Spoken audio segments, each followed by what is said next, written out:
Hey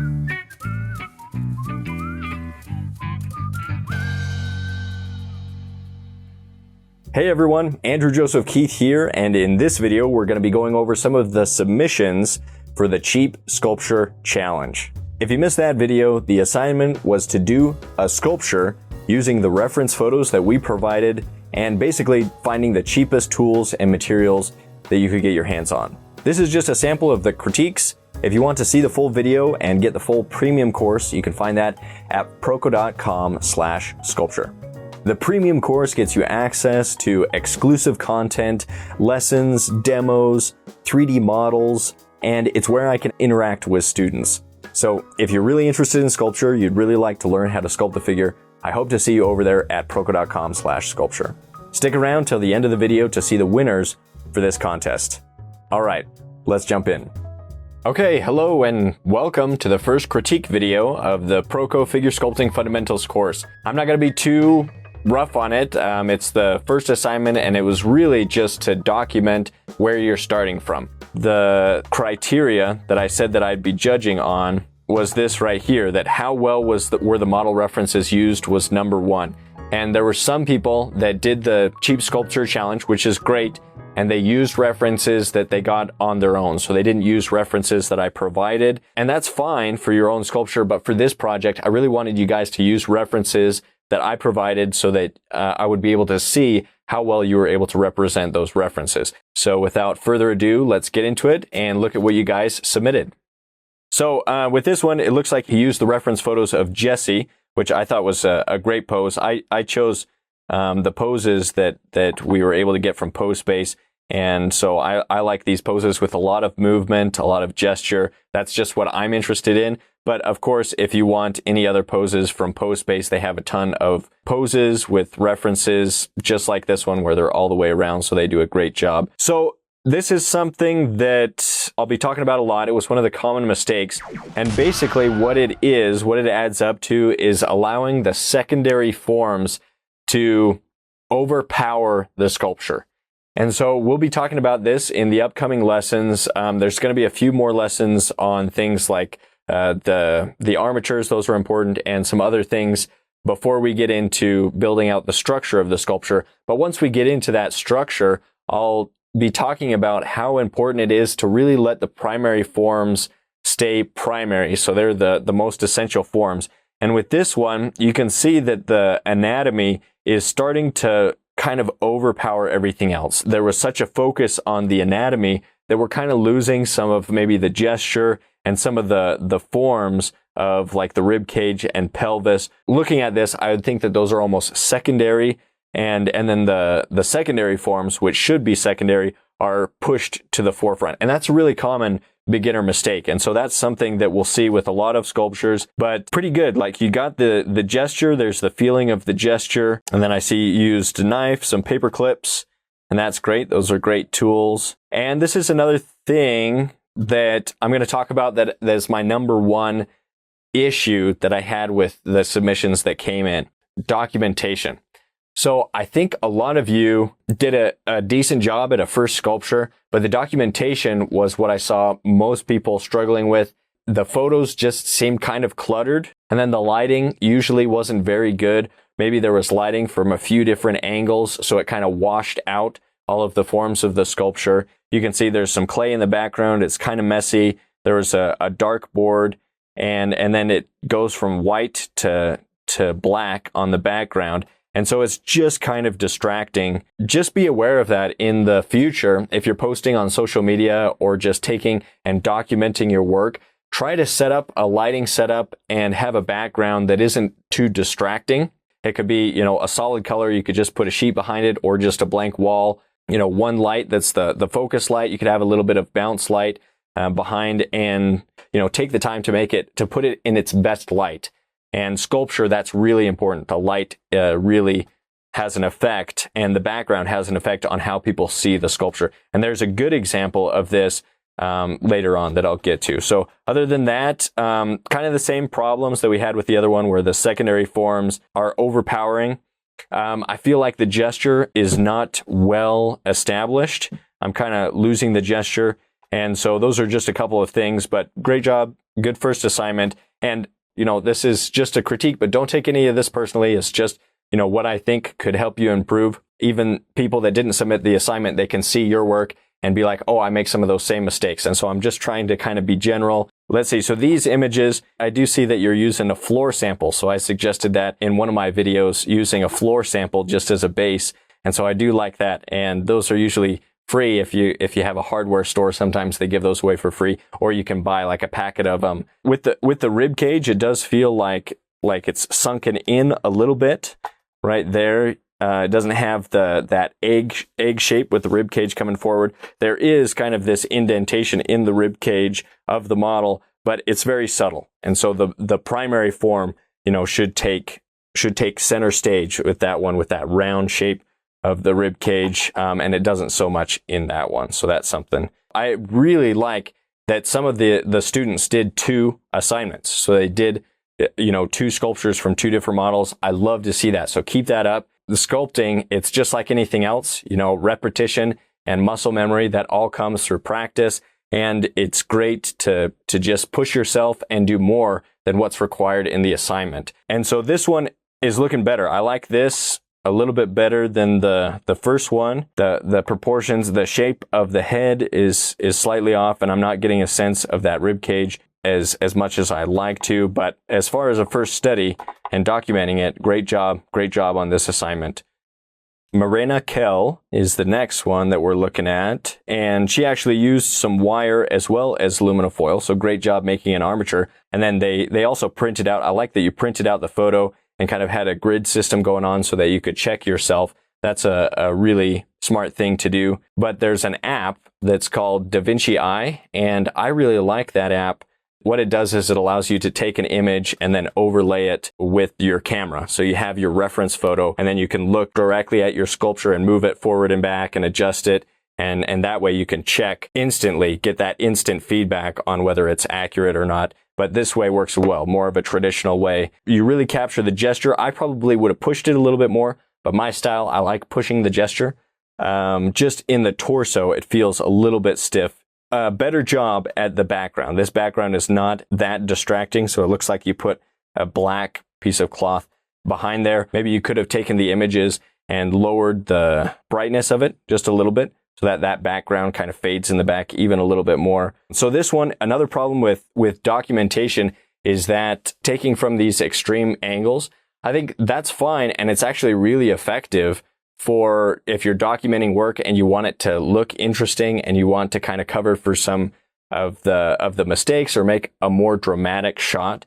You can take it from extreme angles, but when I'm trying to critique something, it helps if your images are taken from as close to the same angle and not too close to the sculpture. So kind of back in and then maybe zoom in your camera a little bit so that you're taking it from a little bit farther back. That way there's not so much of that distortion of that fish, what do they call it? The fish eye or fish bowl effect. And so that's something that I'm kind of seeing with this. This one is really complex. And so this is kind of the idea of what Gulliver's Travels, where there's the giant and then a bunch of little people around. And so a way to take something and that was challenging and make it even more challenging. And so, yeah, you did a bunch of these little figures, and then you did the main sculpture, which is of Jesse, and then a bunch of these little simplified guys climbing all around, which is really fun. So that's a really interesting take on using these images and being creative with it. So I gotta say kudos to that. If there was a consistent light source, I think that would be even better.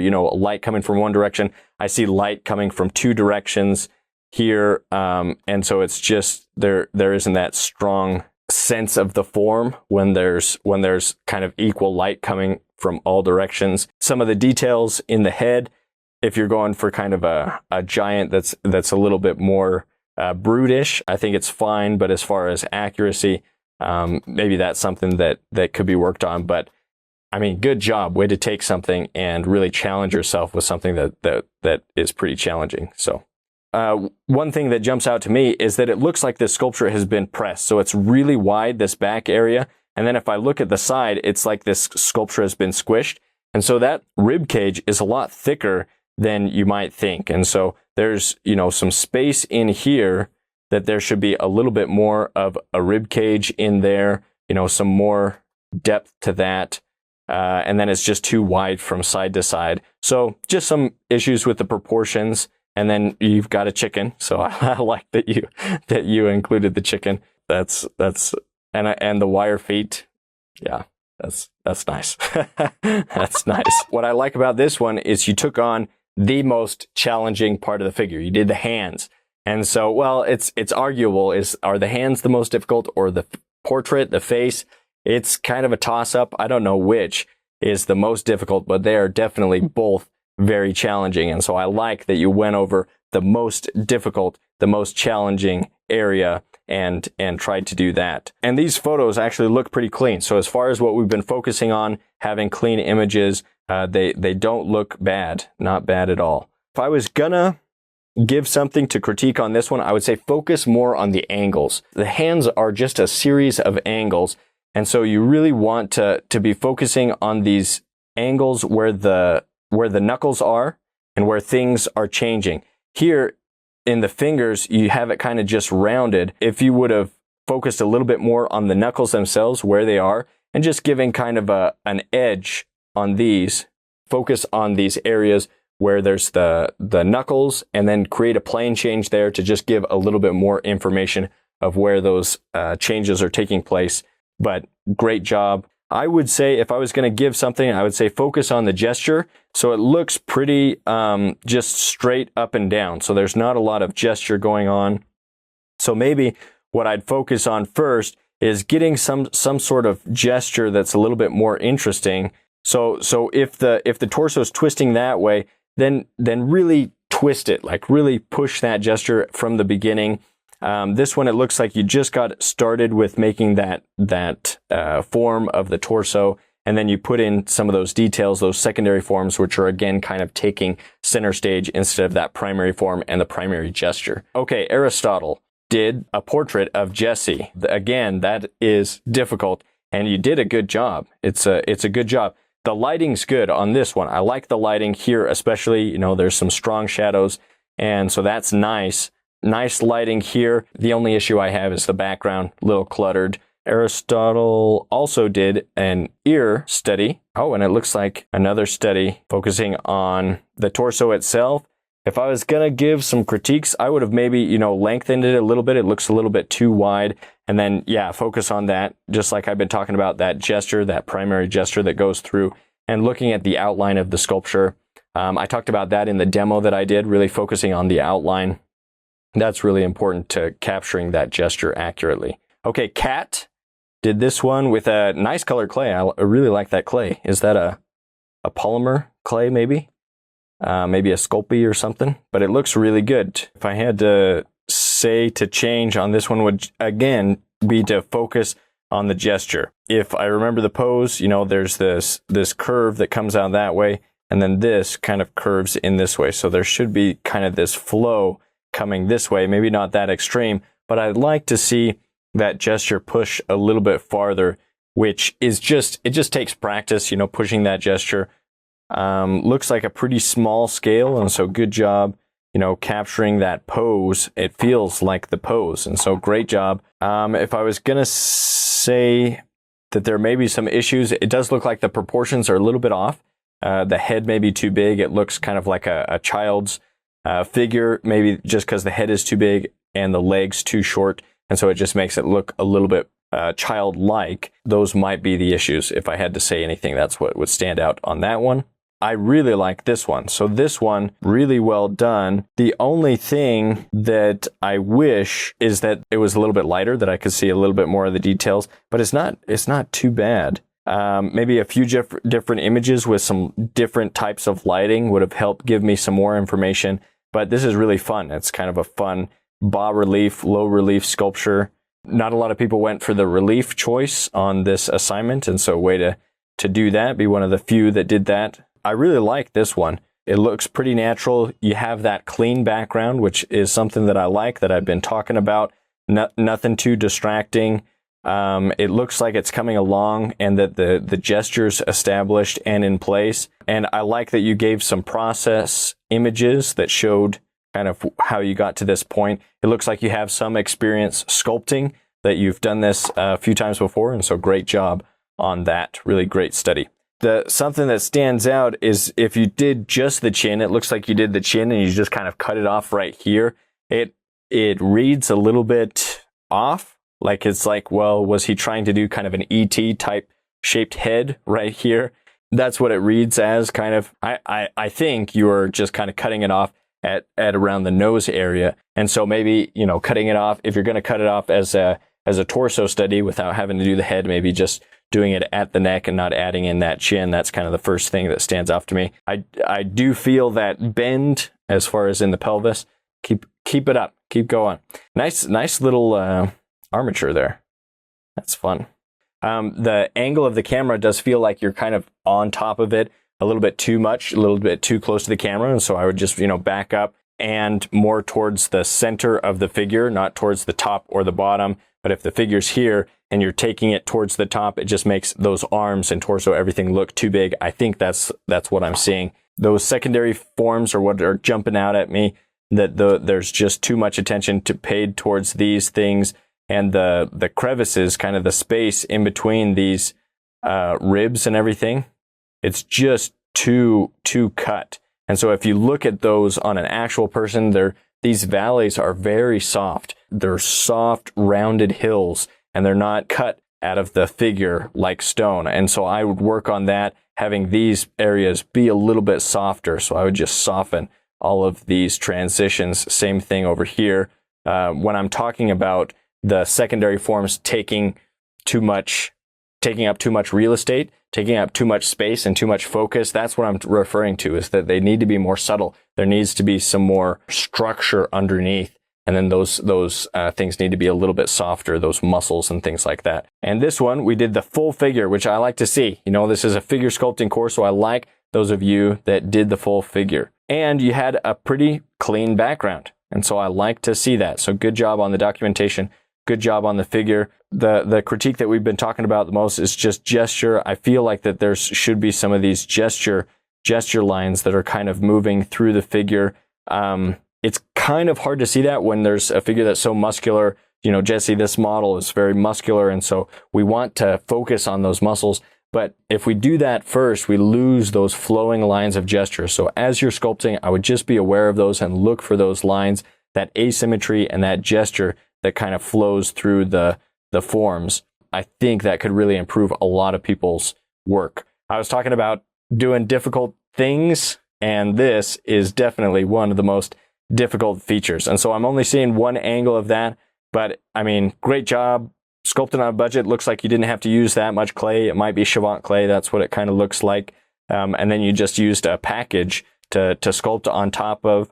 I would have liked to see what tool you used. You might have just used your hand, actually. So if I could suggest one thing, I would build out the sculpture, just adding one piece of clay, one tiny coil of clay at a time. It helps you think a little bit more where each piece of clay is going. And with something so complicated like the eye, it really takes precision, and just doing it one piece of clay at a time, I found, kind of slows you down and makes you consider, like, where is the best place that I could put this next piece of clay? So that's something that you might want to experiment with, which the eye is tricky. I know that.